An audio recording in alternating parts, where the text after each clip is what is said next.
My name's Jon Loevy. I'm an attorney here in Chicago. The law firm's called Loevy Loevy. To my right is Jon Fulton, who is one of two plaintiffs today who received $60 million from a jury in connection with a wrongful conviction.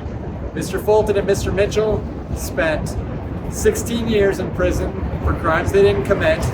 Over the course of the last month, the jury heard evidence that they were framed by the Chicago Police Department, that they had confessed to a crime that they did not commit. And after that month-long trial, after a couple days of deliberation, today the jury awarded $120 million. $120 million to compensate them for the injustice that they suffered. Mr. Mitchell, Mr. Fulton are incredibly brave men. They came to court seeking justice after their convictions were overturned and with help from Andrea Lyon, a criminal defense attorney in the city of Chicago, who helped get their convictions overturned. But the city of Chicago continued to insist that they were guilty, continued to insist that they had confessed to a crime that they didn't commit because they were guilty. And they've had 3, 4 years, 5 years, 20 years to find any evidence that they could find that Fulton and Mitchell were guilty, but they're not guilty. So what does that mean? If two men who are not guilty confessed to a crime they didn't commit, it means that their confessions were coerced. Jon Fulton spent 100+ hours in an interrogation room. Mr. Mitchell, more than 40, being interrogated as an 18-year-old and a 17-year-old. Over and over and over again, the police department came at him, tried to get him to admit something they didn't do. And finally, their will was overcome, and they gave up.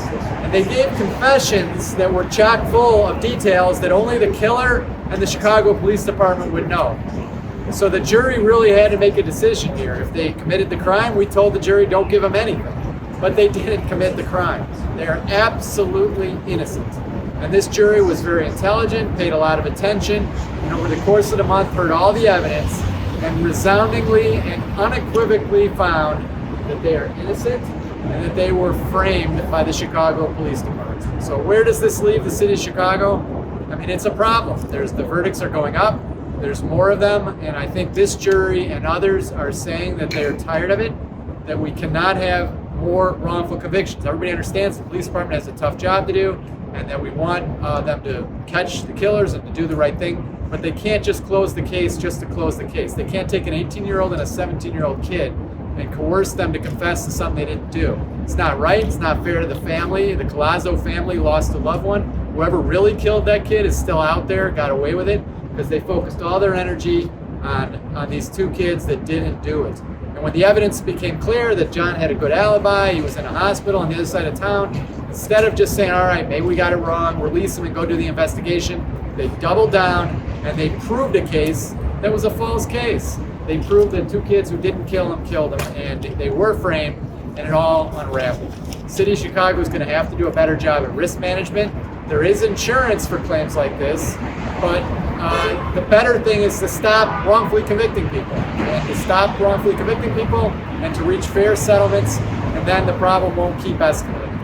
I'm also surrounded here by Julia Rickert, part of the trial team, and we've got Fatima Uladia and Isaac Green, and we've got Russell Ainsworth, and we've got Jon and his loved ones. Did anybody? I already said that. We got Alyssa, and we got Jon's loved one. Jon, why don't you announce your loved one? Introduce your loved one, okay? First off, this is my wife, Dominique. She's everything. My son, Cameron, come to the front. My son, Cameron. We can't hear you. My son, Cameron. His name is Cameron Fulton. Hi, everybody. How y'all doing? Mari. It's my other son, Mari. His name is Jamari. Yolanda, come to the front. This is Yolanda. This is Cameron's mom. Everybody knows Andrea Lyon. Everybody knows Andrea Lyon. Everybody knows Andrea Lyon. I call her my angel. Without her, none of this would be possible. John, what does this verdict mean to you? It means justice. This is what the face of justice looks like. Justice is finally here, and we got a lot of work to do. There are a lot of people that are just like me, that are wrongfully incarcerated in the justice system, and they need to be brought home too. So the day of celebration will be when all the wrongfully incarcerated individuals that's incarcerated can step foot in the free world. That's what justice is. Jon was doing all the right things when he was arrested. He was 18 years old. He was a senior at De La Salle High School. He was on the bowling team. He was getting ready to go to UTI, a technical institute, to study cars. He wasn't breaking the law, and he wasn't causing any trouble. And this is a great injustice. It affected so many lives. And today, the jury, in part, tried to make up for that injustice. Can you walk us through that moment so many years ago? All those hours with the police being coerced to do a false confession. I know it's been a long time, but I'm sure you can still sometimes maybe feel the anxiety and the fear that you were feeling. Can you just walk us through what that was like? It was scary. It was scary. I wanted my grandmother. You know, my mom died 5 days after I was born, so I was raised by my grandparents. I wanted to talk to my grandmother because I felt as though if my grandmother would have been there, none of this stuff would have happened. But I was denied to use the telephone. I wasn't able to call nobody. I was taken to the old Board of Education school building that was temporary a homicide police station at the time. Nobody knew where I was. I got there Tuesday at 5:30 in the morning.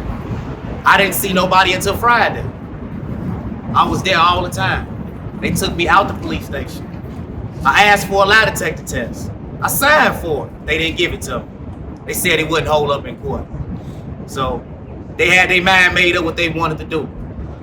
So I knew my time was gonna come one day. I just had to keep my head held high, keep God first, and put one foot in front of the next. And this day finally came. So I'm glad my face and Anthony Mitchell's face is the new faces of justice. And this won't be the last time you see our face. What kept you optimistic? Because even going through that, without it being found, you kept being optimistic to see this day. What kept you going for so long? I'm a child of God. I was created by the Most High, so ain't no giving up. Ain't no tapping out. A lot of people walked away from me. A lot of people gave up on me. I can't give up on myself. My grandmama was waiting on me to come home. I can't let her down. My mama sacrificed her life so I could be here. So I don't just walk in my pain, I walk in my family's pain, my ancestors' pain.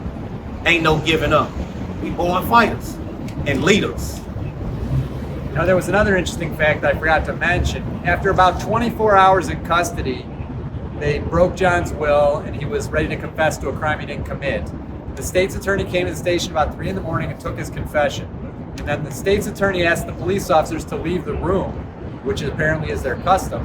And as soon as the police officers got out of the room, Jon told the state's attorney, "This isn't true. The police fed me all the details. It's all made up." What did the state's attorney do? He didn't write that down. He left. He told the police, "You still got work to do." And then he just left the station.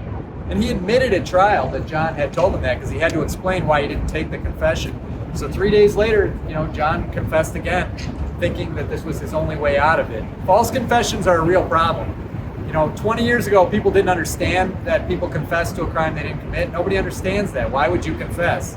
But the social science research has caught up, and it's a real thing. People confess, put under enough pressure, being made to feel hopeless and helpless, and being believed that this is your only way out. People do confess to crimes they didn't commit. What's next for you, Jon? To help the brothers and sisters that are just like me, that are still incarcerated, gain their freedom. And I noticed you have a necklace and a shirt on. Can you explain who's on those? This is my mom, rest in peace. When I got out, I opened a car dealership. I named it after my mom. And then my grandmother and my grandfather on the back. Without them, I would not be here. They are my foundation, and their memories shall live on. It's the reason why I carry my shirt with me everywhere I go. Jon wore that shirt to court every day against his lawyer's advice. And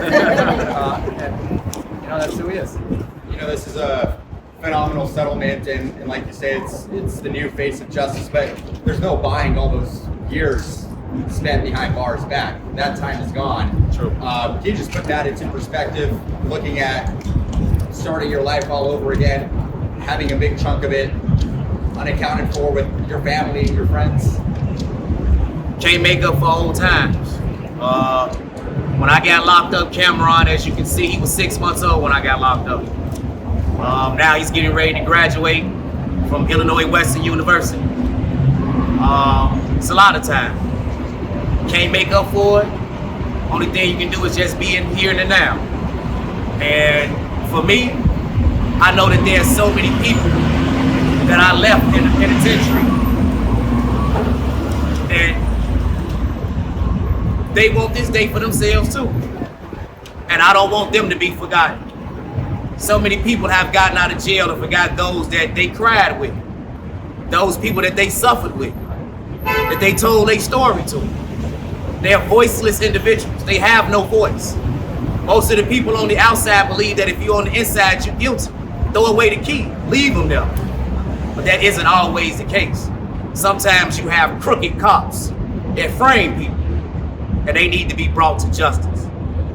So for me, I would have preferred for all the officers involved to go to the penitentiary and do 16 years in a state penitentiary, not in protective custody, in population, and go through what I had to go through, and see what I had to go through, and have family members and friends break apart from you because they believe the accusations. I want them to experience that. They're never too old to experience that. That jail cell can fit them at any age. You never got an apology, John. No apologies from there, one of them. Still ain't got it. Don't think I'm gonna get it. Because when asked on the stand, do they have remorse, they all said no. Even after all this time. So that's okay. That's okay. You know, yeah, I mean, it's very powerful. John said, I want this trial. And the city waited too long to engage in settlement discussions. And by the time it was ready for trial, there was no talking this man out of telling his story. He's a very brave man.